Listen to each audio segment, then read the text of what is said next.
आप बेहद कम खर्च में सिर्फ गोबर की खाद से मिट्टी के बेड पर ऑर्गेनिक सब्जियां उगा सकते हैं। इसके लिए बस आपको ड्रिप इरिगेशन सिस्टम लगवाने की जरूरत पड़ेगी। सत्यवान ग्रेवाल अपने 2 एकड़ के खेत में केवल गोबर की खाद से सीजन की हर सब्जियां सफलतापूर्वक उगा रहे हैं। सत्यवान ग्रेवाल कृषि विभाग में भूमि संरक्षण अधिकारी हैं। हरियाणा में झज्जर जिले के सासरोली गांव के रहने वाले सत्यवान ग्रेवाल आज आपको बेड पर ऑर्गेनिक सब्जियां उगाने की पूरी जानकारी देंगे। इसलिए इस फिल्म को पूरा जरूर देखें और यदि अभी तक आपने टेक्निकल फार्मिंग चैनल को सब्सक्राइब नहीं किया है तो इसे सब्सक्राइब जरूर कर लें और बेल आइकन भी दबा दें ताकि आगे आने वाले वीडियो की नोटिफिकेशन आपको मिलती रहे। तो किसान भाइयों, बेड के ऊपर गोबर की खाद के साथ ऑर्गेनिक सब्जियां कैसे तैयार होंगी इसका तरीका मैं बताऊंगा। सबसे पहले आप अपने खेत की अगर जुताई करना चाहें, क्योंकि बेड बनाने में आसानी हो जाएगी, तो जुताई कर लें। उसके बाद में आप ट्रैक्टर से या किसी अन्य मशीनरी के साधन से या मज़दूरों की सहायता से या स्वयं बेड बना लें।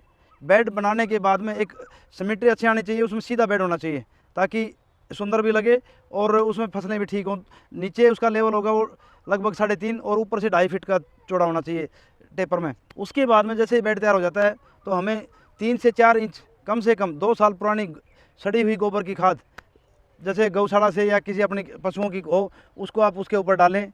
ऊपर डालने के बाद में पूरे खेत में नहीं बिछानी आपको, सिर्फ और सिर्फ उसके ऊपर डालनी, क्योंकि हमें जहाँ से पैदावार लेनी है सिर्फ और सिर्फ वहाँ हमें अपने रिसोर्सेज लगाने हैं, इनपुट डालने हैं। तो जैसे ही हम गोबर की खाद ऊपर 3 से 4 इंच लेयर की भर दें, उसके ऊपर हमने ड्रिप लगानी है, क्योंकि उसके फ़ायदे काफ़ी मैं बताऊँगा आप लोगों को ड्रिप के क्या फ़ायदे हैं। तो ड्रिप लगा के उसके ऊपर अगर आपके पास नेचुरल तरीके की मल्चिंग जैसे धान की पराली या बाजरे की कड़वी या गेहूं का भूसा या कुछ भी आपके पास नेचुरल तरीके का, गन्ना है, गन्ने की पतवार है या कोई और चीज़ें हैं, जो भी चीज़ आपके पास खेत में अवेलेबल हो, तो मैं तो सबसे पहले सजेस्ट ये करूँगा कि आप उससे अपनी मल्चिंग करें ताकि खरपतवार ना उगे और नीचे मॉइस्चर बहुत अच्छा बना रहे फसलों के लिए। अगर कोई भी कुछ भी साधन नहीं मिल रहा है आपको, खेत का वेस्ट जो है, तो आप प्लास्टिक मल्चिंग की तरफ जा सकते हैं। क्योंकि मेरे यहाँ पे आसपास कहीं ना तो धान उगता है, ना गन्ना होता है, ना कोई दूसरे रेजिड्यू होते हैं जिनको मैं पराली के तौर पे या फिर मल्चिंग के तौर पे उसको यूज़ में कर सकूं। तो इसलिए मेरे को मजबूरी में प्लास्टिक की मल्चिंग शीट लगानी पड़ती है। तो ये आप कोशिश करें कि लास्ट आखिरी हथियार हो आपका प्लास्टिक की मल्चिंग शीट का। जैसे ही आपकी मल्चिंग हो जाए उसके बाद में आप उसमें सुराख कर दें अगर प्लास्टिक की है तो, नहीं तो आप पहले बिजाई करें। जो मैंने बताए उसमें बेल वाली सब्जियां, घिया, तोरी, इसके अलावा आपका पेठा, कद्दू, चप्पन कद्दू और बहुत सारी सब्जियां ऐसी हैं जो सीधी लगाई जा सकती हैं, उनका बीज लगाना आपको। इसके अलावा अगर आपको कुछ नर्सरी तैयार करनी है तो आप अभी से नर्सरी तैयार करनी शुरू कर दें, या बाहर से लेके आनी है तो समय रहते आप बुक करवा लें कहीं से भी, जो भी नर्सरी आपको लेनी है, ताकि समय पर आपको मिल जाए। तो वो नर्सरी आपको पौध आपको ट्रांसप्लांट उसमें करनी पड़ेगी। जब आपकी नर्सरी लग जाए या बीज आपने खेत में रोपित कर दें, उसके बाद में जैसे एक चीज़ बताऊं, गोबर की खाद की लेयर हमने लगा दी थी, उसमें खाद की हमें पूरे 2 साल तक कोई ज़रूरत नहीं होगी। 3 से 4 इंच अगर हमने लगा रखी है तो आप उसके बाद में समय समय पर पानी देते रहें, उसकी नमी चेक करते रहें।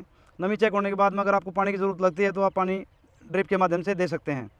और अगर आपने प्लास्टिक मल्चिंग लगाई हुई है तो जो लाइन से लाइन बीच में गैप बचता है उसके अंदर आपका बरसात के दिनों में घास उगेगा जी। तो सबसे बढ़िया तरीका उस घास को थोड़ा सा बड़ा होने दें, जितना बड़ा होगा उस आपके लिए फ़ायदा होगा।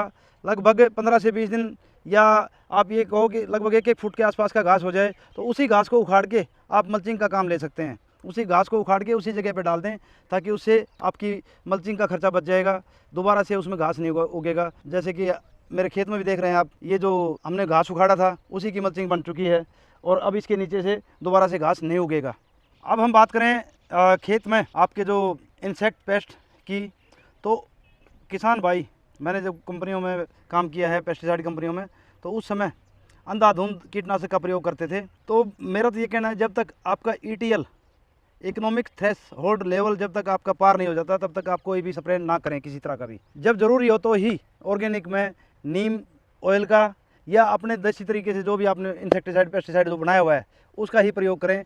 और वो भी आप सिर्फ, मैं फिर बता रहा हूँ, ETL से ऊपर। ETL का मतलब है एक पौधे पर 4 या 5 से ऊपर अगर आपके इंसेक्ट आए हुए हैं तो उससे ऊपर आप जाएं, क्योंकि ये इतनी जनसंख्या अपने आप ही कंट्रोल रहती है। उससे ऊपर अगर बढ़ती है तो हमें नीम ऑयल या कोई दूसरे साधन अपनाने पड़ेंगे, वो भी जैविक तरीके के। इसके अलावा अगर कोई बीमारी आती है खेतों में तो उसके लिए आप किसी तांबे के बर्तन को लस्सी में डुबो कर रख दें, लगभग 1 महीने अभी से डुबोना शुरू कर दें, ताकि आपकी खेत की तैयारी के साथ साथ वो भी तैयारी चलती रहे।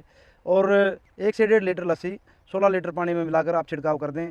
जो तांबे का बर्तन आपने उसमें डुबोया था, उससे आपकी काफ़ी सारी बीमारियां कंट्रोल हो जाती हैं। तो किसान भाइयों, जैसा मैंने आपको बताया, इस तरीके से अगर आप सभी तरीकों को अपनाकर खेती करते हैं बेड के ऊपर सिर्फ और सिर्फ गोबर की खाद के साथ, तो आपका खर्चा घटेगा, आय में वृद्धि होगी। और यही हम चाहते हैं, ताकि किसान की समृद्धि हो, आय में वृद्धि हो। अगर आपको यह वीडियो पसंद आया है तो ज्यादा से ज्यादा लाइक और शेयर जरूर करें। साथ ही चैनल को सब्सक्राइब करना ना भूलें।